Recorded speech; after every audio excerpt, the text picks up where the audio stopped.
Welcome back to the Art and Yoga and Wellness Podcast. In today's video, I am going to talk to you guys about food and meals in my home with my family, specifically my children. I'm going to talk about the ages that they are right now, what it's like as far as preferences, allergies, and how I'm really working and learning as I go about how to incorporate and facilitate healthy conversations around nourishment, but also not have an all or nothing mentality around food. So head on over to today's video and we'll have a little chat about what my kids are eating.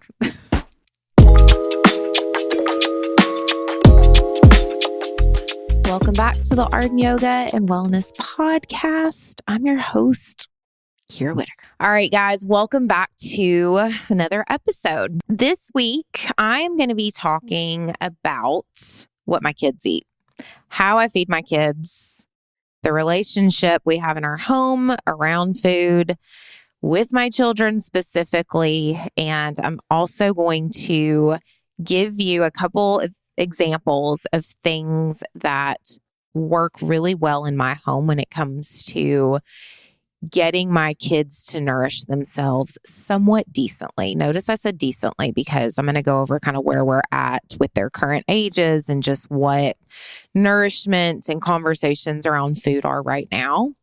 I want to always start. I know I mentioned this in every podcast at some point. If you're watching, I'm completely tangled up underneath my desk in a bunch of podcast cords.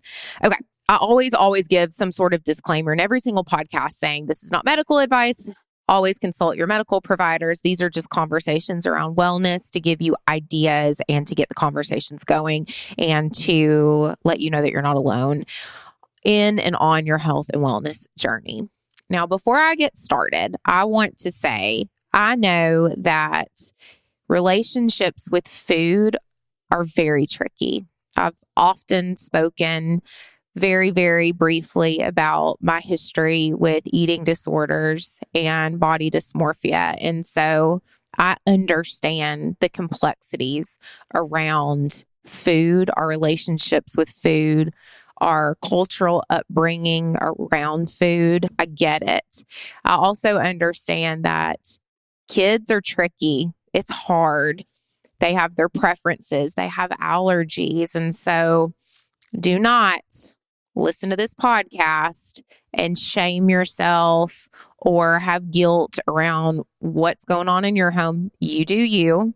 If it's working in your home, great. I just have a lot of conversations with people where they ask me or they see me and my kids or they're out to eat with us and they comment, or whether it's other, parents on the sports teams that my kids play on. And so I just thought the same way I give you guys tips and tricks around behavior and movement and nourishing your own bodies and hydration, I wanted to do the same thing because this is something that's come up pretty frequently. So I'm going to talk about it today. So I'm going to give a little bit of a backstory around kind of where we started with nutrition and nourishment and food and that in our home.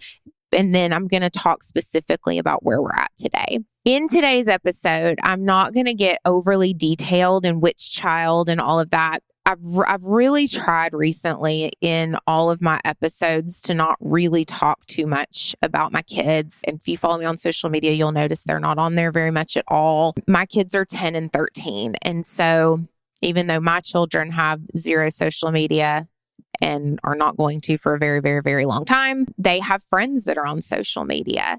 And I always want to honor their privacy and make sure that I'm not talking about anything that to me would be really cute and endearing, because I think everything is like endearing and cute when it comes to them most of the time. But they will let me know very quickly that I'm being cringy and that they don't want me to, say that. Not that I divulge a bunch of their personal stuff, but I want to honor the fact that my kids didn't ask to be on a podcast and don't have any sort of social media presence for a reason, and make sure that I don't talk about details about them or their life too much. So some of my stuff will be kind of vague.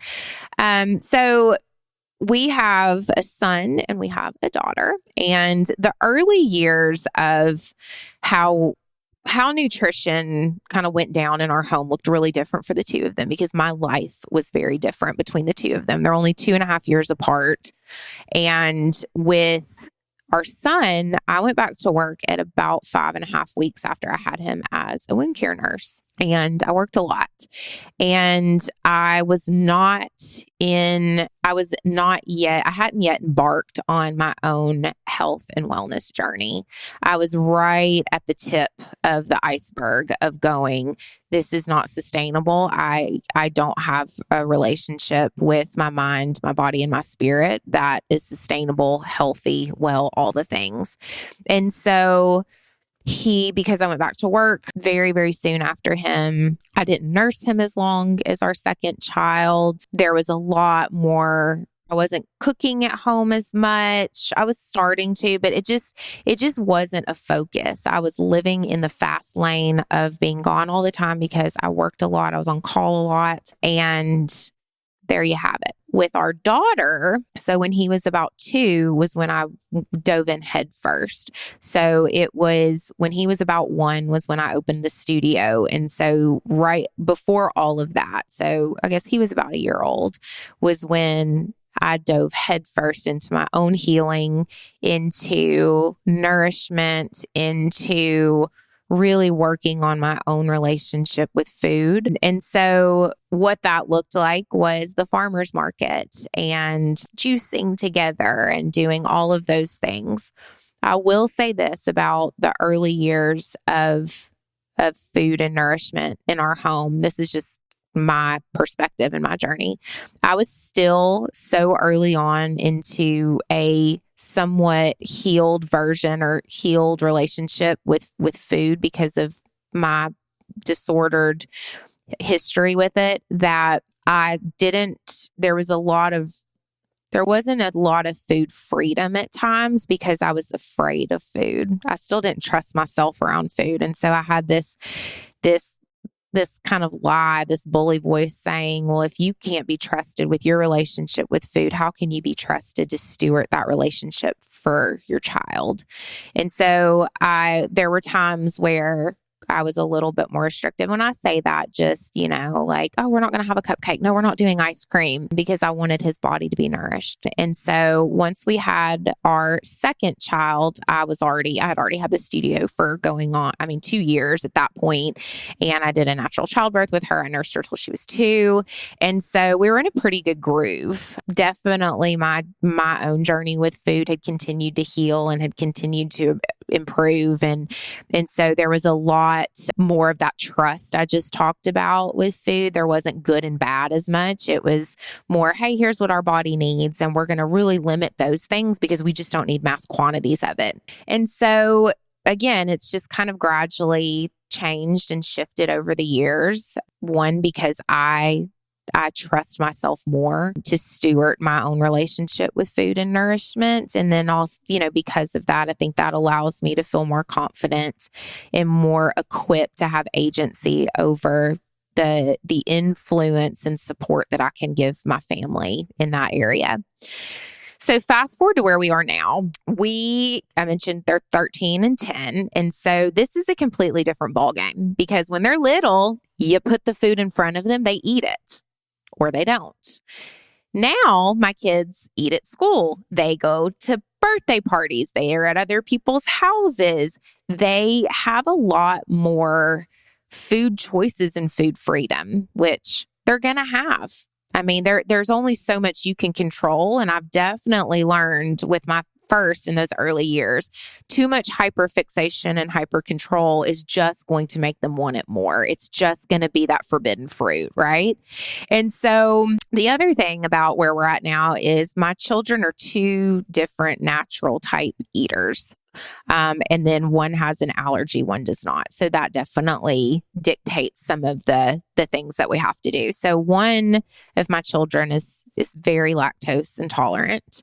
One of my children has a stomach of steel like their mother. I have no allergies and I kind of feel fine off most things that I eat. One of my children has, we say, kind of eats to live and loves food and like enjoys the feeling of feeling full in their body. I'm that kind of eater. And then one of my children goes through phases where they just honestly don't care about food very much. They don't love the feeling of feeling full in their body. One of my children, like me, likes meals. I don't love to snack as much because, again, I like the feeling of feeling really satisfied and full off of a meal. So I like to sometimes I'll do breakfast. I've talked about this in other podcasts, and I like a couple good meals a day, and then I'm pretty well set. Whereas one of my children really likes to graze because they like the way that feels in their body. So I definitely make sure that I honor those two types of things because I do not want to force a relationship with food that conflicts with what's working for them, essentially. However, and y'all, if you've been with me, you know, I also have a tight rein on food in my house. It's not a free-for-all, and you're not going to eat like a raccoon. But I also am very, very particular, and I try to be really mindful of the language that I use, especially being someone that my eating disorder started when I was 12. And so I want to make sure that conversations around my body, my relationship with food, create an environment of safety and give them confidence in their own relationship with food and empowerment.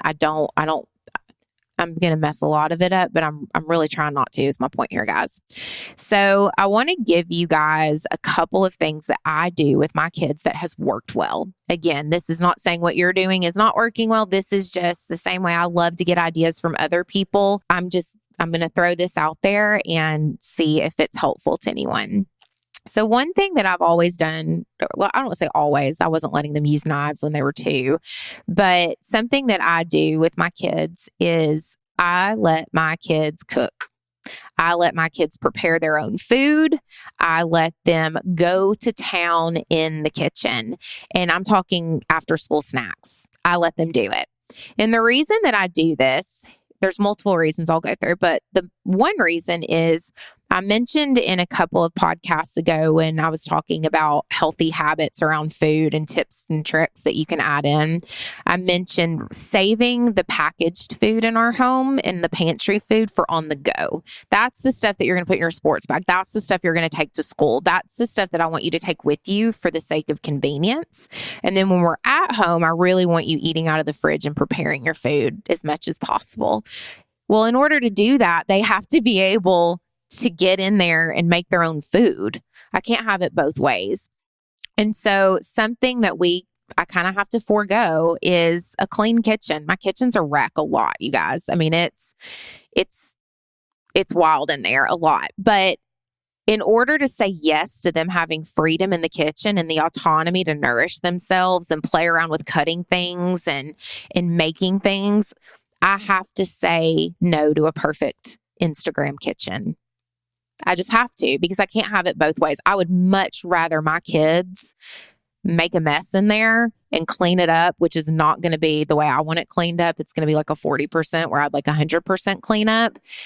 I'm going to say yes to that because the alternative is me saying no to them and going, no, I really want my kitchen being perfect. So I'm going to need you to get something packaged, eat it standing still, don't get crumbs on the floor, and then gently throw the package away after. And that's not what I'm doing.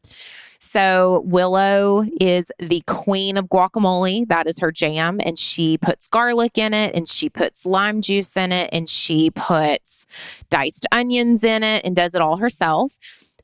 That's messy, and we allow it. But Ori, which I don't love this right now, is really into ramen, but he likes to candy onions with it, and he likes to dice up, different kinds of meats and put it in there, and it's a mess. However, he's cooking for himself. He's nourishing his body. And the reason this is important to me, and I tell my kids this, is I want you to be able to nourish yourselves. When you're outside of my home, I want you to be able to take care of yourself. And there's 2 ways we can take care of ourselves: movement and what we're putting in our body. I want my kids to be nourished. I don't want my kid to leave my home and go, I never had to fix anything for myself. So I guess I have to live through in a drive-through, or I can only Uber Eats, or I can only microwave this and do a frozen pizza because I don't know how to do anything in the kitchen. I see it as a tool that my kids are going to be able to use. And then maybe they cook for their friends, or maybe they're the one that makes the healthy snack and they teach their friends how to nourish their body. I don't know. Again, I'm just trying to create a foundation. What they do with it after they leave my house is up to them. But I do let my kids prepare a lot of food. Another thing that I do is I make my kids give me options. So I make my children tell me or write down, I need to know 5 healthy snacks that you're into this week. I'll get it from the grocery store. What do you want? I need to know 3 breakfasts that are healthy that you like, and I will have it on hand for you. And so I go ahead and have conversations with them because one of my children's food preferences as of late has been changing so frequently, I cannot keep up. But what's not about to happen is you're going to tell me that there's nothing in this house to eat. We're not playing that game because there is. And so I ask my kids to either tell me and I'll jot it down in the notes in my phone, or write it down and I will make sure we have those things. But I need you to figure out what you like. And if you tell me there's not 3 breakfasts or there's 3 dinners that you like that are healthy, then that's an issue. Because that's you doing something that's not working in this house. So I definitely make sure that they have some sort of, voice of what they like. And then I'm happy to go get that for them because they don't drive and they don't have their own debit or credit card. So I need to get those things. I need to provide it for them. Another thing that I do in our home, again, this is currently, I've not always done this. This is kind of where I'm at with their ages now, is I try again to honor what one likes and what doesn't, but I will not make separate meals. And this is a me thing. We have one thing in our house that is dinner. One thing.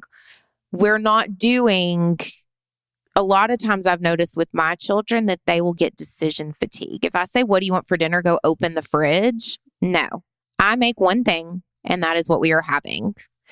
That is what we're having. And I don't make anything that I know that everybody hates. However, because my children have very different palates, I've gotten to where, for example, when I cook, I don't really season things very heavily anymore because our youngest does not like a lot of seasoning. Our oldest cannot get enough hot sauce and spice. And so I've really switched to making things a bit more bland. And then that way they can season and they can top things like they need to or want to for their own preferences, especially because one of our children does not tolerate dairy at all anymore. I've had to make things a lot plainer. One thing that has really helped me in this area is I do a lot of food bars. So I do a lot of taco bars and I get all the ingredients out. I do baked potato bar in the winter and get all the ingredients out. I do a lot of things like that to where I have or salad bars and I have all of the healthy toppings. But then you get to go make your own healthy bowl. You get to make your own healthy plate. You know how to do it. You know what you like. I've got a bunch of options out on the table for you. I've got black beans. I've got kidney beans. You go figure out what you like, and then we'll all sit down and eat together. So I try to give them agency over their choices, but I also don't do a free-for-all. And that works well for us. Now, if you're someone who right now you're like, we're not even there yet. They don't even know what they like. One thing that we've been doing lately, and I do this per season change. So I do this whenever the season's about to change and we're going to switch up our meals quite a bit per what's in season and what's not. I have Pinterest boards and my daughter loves this. And what we do, and I do it with each child, is I say, hey, I want to do a snack Pinterest board and I want to do a dinner Pinterest board. And I want me and you to go through and look at recipes and meals and ideas that look really good to you and sound good. And I want you to pin it in your board. And she loves doing this. She loves the visual. She loves being able to feel like she has something that's for her and it's all about her. And then I do the same thing with our other child. He doesn't really care about doing the board. It's more me sitting there going, does this look good? Yes or no? What would you do different? What on this do you not like? But that's been something that gives them, again, it gives them a little bit of agency. The worst thing is when it does not work in our house. I don't want to say the worst thing. What doesn't work for mine is if I just shove things in front of them. Eat this, do this. It's a relationship. Our relationship with food shifts and changes all throughout our life. And it goes different. It's a lot deeper than just, this is good for your body, this isn't. There's feelings, there's emotions, there's preferences, there's things that one person can eat that the other can't due to allergies. And so giving them a seat at the table and a say, but also not that free for all, it's really worked well for us. Again, I've got a teenager, I've got an almost middle schooler. And so there's things that I'm really having to work around right now, but the Pinterest board is something that has been really helpful for us because it allows them to give me ideas and give me yeses and nos. And then when I'm planning out our meals, I have something to reference. And then if they're like, I don't like this, I'm like, well, it's off your Pinterest board. You said it. So there you go. And now what we're going to get to. So those are kind of what works for us right now, some things that I do, but I also wanted to touch on some of the conversations I'm having. So one thing that I have to make sure that I do, again, is I have to work really hard. This is something that I don't always do a good job of, but I want to make sure that I don't create the forbidden fruit, right? That it's so off limits that my kids are basically going to binge on the junk or the, Cokes when they're not with me. And so let's say, I think a couple weeks ago, we went out to eat dinner, the four of us. And I told the kids, I said, you can get one drink, that's not water. And my kids don't drink caffeine. They know they're not allowed to. And so one kid picked a Sprite, one got a lemonade. Totally fine. We're out to dinner. Live your best life. But I said, you need to tell the waitress that you don't want refills because let me tell you, they will keep on keeping on. And I said, after that, water. We're not drinking Sprite every night at our house. I don't keep juices in the house. We do water, Spindrift, coffee, end of. However, that was fine. And they got it. If we're at a basketball game and one kid is, if it's a week, we don't do it on the weeknights, but if it's a weekend, you want some popcorn and one pack of candy, here's the money, go grab it. So there is that balance because, again, in my earlier years of parenting, I didn't trust myself in my relationship with food. And I definitely didn't trust myself to be able to facilitate and steward that relationship for my kids. And I couldn't even wrap my brain around what would it be like having teenagers and their relationship with food. And so figuring out that balance, it doesn't have to be, there doesn't have to be this hard line. But I also have honest conversations with my kids around food. I will say things like, hey, y'all have games tomorrow and y'all are athletes. What is your plan for fueling your body? So if they're in the kitchen and one of them is just wanting a half a pound of Nutella on a piece of bread, I go, hey, I know that sounds really good, but you have a game in 4 hours. And so how are you planning on fueling your body? Let's look. And my kids know, what is the source of protein? What is your vegetable? What is your healthy fat? And so I've already kind of educated my kids on why those things are important. And I'll ask them if they have a plate. Going back to, we were talking about how I'll set up stuff for them to build their own bowls. And I'll ask them, I'll say, if I see something where I'm like, this feels wild, that is a bowl of shredded cheese. That was not the point here. I'll say, what is your protein? What is your healthy fat? What is your carb? And they know how to fill in the blanks. And so conversations that are not only just educating them about what are you putting in your body, because a lot of people don't know, but also, hey, you've got a big test tomorrow. I want you to fuel your brain. Okay. So what's your plan for that? I want you to feel good. So starting, when they're starting to make their own food choices or even eating away from you more, like eating outside of the home, just because they're spending more time away from you, equipping them and encouraging them and empowering them to go, this is more than just what tastes good in your mouth. This is more than just a hand to mouth. This is, okay, the things that you love to do and that you like to do, or the things that you're experimenting with and figuring out what sport you like, or, what classes interest you the most in school, and your energy levels and how much sleep that you feel like you need right now. What are the ways that what you're eating can help you a little bit, but you can also enjoy it? And so those are the types of conversations that I have with my kids. If it's Saturday night and I know we've got a lot of games on Sunday, I'll say, hey, you need to start hydrating now. Where's your water bottle? And so not shoving it down their throat, but just having it in conversation, and also having things they like. Nobody wants to eat stuff you don't like. So force feeding stuff that your kid doesn't like is not going to work. But also going, I find it hard to believe, out of all of the spices and recipes in the world, you only like mac and cheese and chicken nuggets. I don't feel like you've had every culinary experience in the world. So let's look at that, and let's give you some options to play around with. Let's experiment with some food. Let's go and eat at this restaurant, or let's create a Pinterest board and you tell me what sounds good to you. So really, really empowering them to go, you know what? I bet you like more things. So with that, I'm going to wrap up. Again, this is not a conversation to make you feel any guilt and shame about where you're at with the nourishment and what's going on food-wise with your kids or in your household. This was just one mom, one human, to all of you going, hey, here's where we've been. Here's where maybe I've missed the mark. Here's what's working right now in the season that we're in. And I might, in 3 podcasts from now, be like, hey, I got the whole thing wrong. Nobody's going to eat anything in my house. We're in a rut. But right now, this is what's been working well and supporting us and creating the least amount of friction and fights around meals in our home. So let me know if you guys have any questions. Always reach out on social media or via email through the website.